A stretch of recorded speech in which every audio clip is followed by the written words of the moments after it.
ভাইরা মা বোনেরা, আজকের এই ভিডিওতে খুবই গুরুত্বপূর্ণ ফজিলতপূর্ণ 5টি দোয়া এবং তার আমল সম্পর্কে আলোচনা করব। যেই দোয়ার আমল করলে আসমানের সকল দরজা আপনার জন্য খুলে যাবে, ফলে বিনা বাধায় আপনার দোয়া আল্লাহ তাআলা দরবারে কবুল হয়ে যাবে। যেই দোয়ার আমল করলে 10 লক্ষ নেকি লাভ হবে, 10 লক্ষ গুনাহ মাফ হবে।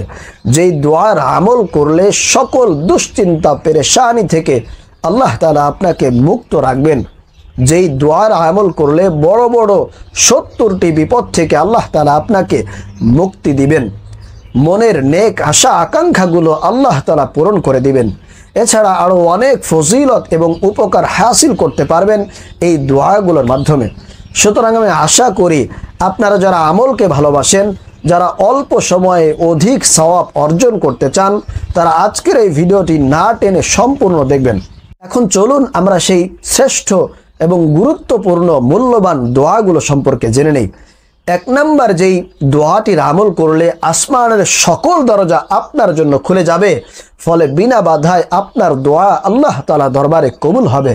সেই গুরুত্বপূর্ণ মূল্যবান দোয়াটি হলো আল্লাহু আকবার কাবীরা ওয়ালহামদুলিল্লাহি কাসীরা ওয়া সুবহানাল্লাহি বুকরাতাও ওয়া আসীলা।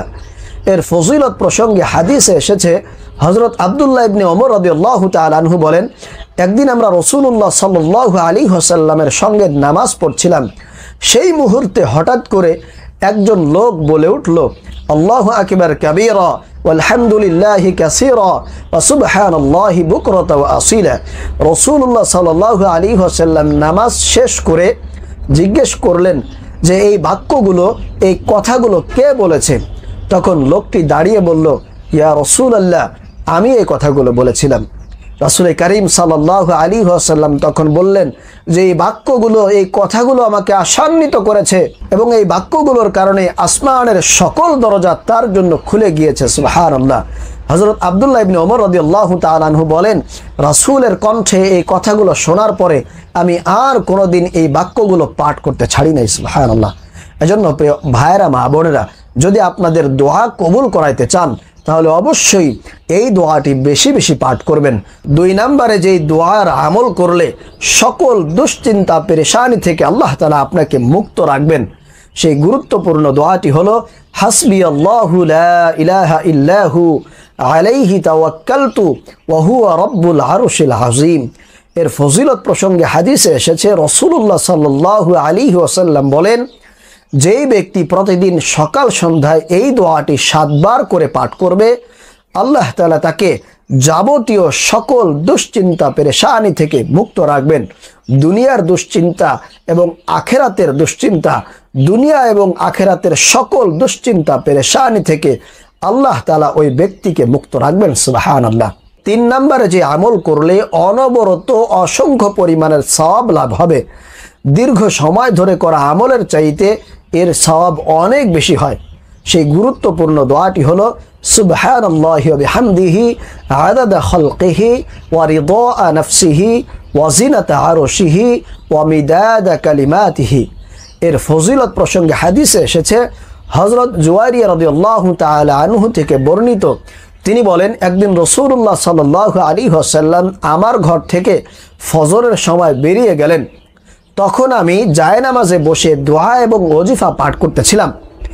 এরপরে তিনি চাশতের সময় আবার আমার ঘরে ফিরে আসলেন, কিন্তু তখনও আমি দোয়া এবং ওজিফায় মশগুল ছিলাম। এটা দেখে নবীজি সাল্লাল্লাহু আলাইহি ওয়াসাল্লাম বললেন, হে জুয়াইরিয়া, আমি যাওয়ার পর থেকে এ পর্যন্ত কি তুমি দোয়া এবং ওজিফায় মশগুল ছিলে? জুয়াইরিয়া রাদিয়াল্লাহু তাআলা আনহু বললেন, জি হ্যাঁ ইয়া রাসূলুল্লাহ। তখন নবীজি সাল্লাল্লাহু আলাইহি ওয়াসাল্লাম বলেন, আমি তোমার পরে মাত্র 4টি বাক্য 3 বার করে পাঠ করেছি, কিন্তু এখন যদি তোমার এই আমলগুলোর সাথে আমার এই 4টি কালিমার আমলকে, সওয়াবকে ওজন করা হয়, তাহলে এই 4টি কালিমার সওয়াবই বেশি হবে। সুবহানাল্লাহ। প্রিয় ভাইরা মা বোনেরা, তাহলে চিন্তা করেন, জুওয়ারিয়া রাদিয়াল্লাহু তাআলা আনহু যে এই দীর্ঘ সময় ধরে আমল করলেন, কিন্তু তার এই আমলের কাছে রাসূলুল্লাহ সাল্লাল্লাহু আলাইহি ওয়াসাল্লামের 4টি কালিমার সওয়াবই বেশি।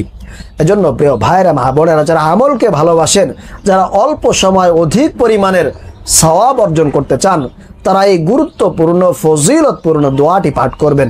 আমি আবারও বলছি, সুবহানাল্লাহি ওয়া বিহামদিহি আদাদা খালকিহি ওয়া রিদা নাফসিহি ওয়া জিনাতা আরশিহি ওয়া মিদাদা কালিমাতিহি। 4 নম্বরে যেই দোয়ার আমল করলে 10 লক্ষ নেকি লাভ হয়, 10 লক্ষ গুনাহ মাফ হয় এবং তার জন্য জান্নাতে আল্লাহ রাব্বুল আলামিন একটি ঘর তৈরি করে দেন। সুবহানাল্লাহ। প্রিয় ভাইরা মা বোনেরা, রাসূলুল্লাহ সাল্লাল্লাহু আলাইহি ওয়াসাল্লাম বলেন, যেই নারী এবং পুরুষ বাজারে গিয়ে এই দোয়াটি মাত্র একবার পাঠ করবে, আল্লাহ পাক রব্বুল আলামিন তার আমল নামায় 10 লক্ষ নেকি দান করবেন, 10 লক্ষ গুনাহ তার আমল নামা থেকে কেটে দিবেন এবং তার জন্য একটি ঘর আল্লাহ পাক রব্বুল আলামিন জান্নাতে তৈরি করবেন। প্রিয় ভাইরা মা বোনেরা, সেই গুরুত্বপূর্ণ ফজিলতপূর্ণ দোয়াটি হলো লা ইলাহা ইল্লাল্লাহু ওয়াহদাহু লা শারীকা লাহু লাহুল মুলকু ওয়া লাহুল হামদু ইউহয়ি ওয়া ইউমীতু ওয়া হুয়া হাইয়ুন লা ইয়ামুতু বিয়াদিহিল খায়র ওয়া হুয়া আলা কুল্লি শাইইন কাদির। 5 নাম্বার এবং সর্বশেষ যেই দোয়ার আমল করলে আল্লাহ পাক রব্বুল আলামিন বড় বড় 70টি বিপদ থেকে আপনাকে মুক্ত রাখবেন। আল্লাহ পাক রব্বুল আলামিন সে সমস্ত বিপদ থেকে আপনাকে হেফাজত দান করবেন। এই 70টি বিপদের মধ্যে সবচাইতে নিম্ন এবং সবচাইতে ছোট বিপদ হলো দারিদ্রতা। আল্লাহ পাক রব্বুল আলামিন এই আমলের বরকতে দারিদ্রতা থেকে আল্লাহ পাক রব্বুল আলামিন আপনাকে হেফাজত দান করবেন। আল্লাহ তাআলা এত পরিমাণের ধন সম্পদ আপনাকে দান করবেন, যেটা দেখে আপনি একেবারে আশ্চর্য হয়ে যাবেন, অবাক হয়ে যাবেন। আপনার ঘরে আল্লাহ পাক রব্বুল আলামিন রহমত বরকত দিয়ে একেবারে ভরপুর করে দিবেন। প্রিয় ভাইরা মা বোনেরা, এটা হলো সর্বনিম্ন ছোট বিপদ এবং আরও বড় বড় যে সমস্ত বিপদ আছে সেগুলো থেকেও আল্লাহ তাআলা আপনাকে রেহাই দান করবেন। এজন্য আমি বলবো, আপনারা যারা অনেক বেশি অভাবে আছেন, দুঃখ কষ্টের মধ্যে আছেন, যারা কোনোভাবেই নিজেদের জীবনে উন্নতি করতে পারতেছেন না, তারা অবশ্যই এই দোয়াটির আমল বেশি করে করবেন।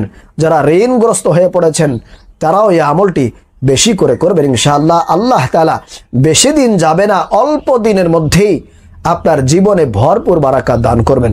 সেই দোয়াটি হলো লা হাওলা ওয়ালা কুওয়াতা ইল্লা বিল্লাহ ওয়ালা মালজা ওয়ালা মানজা মিনাল্লাহি ইল্লা ইলাইহি।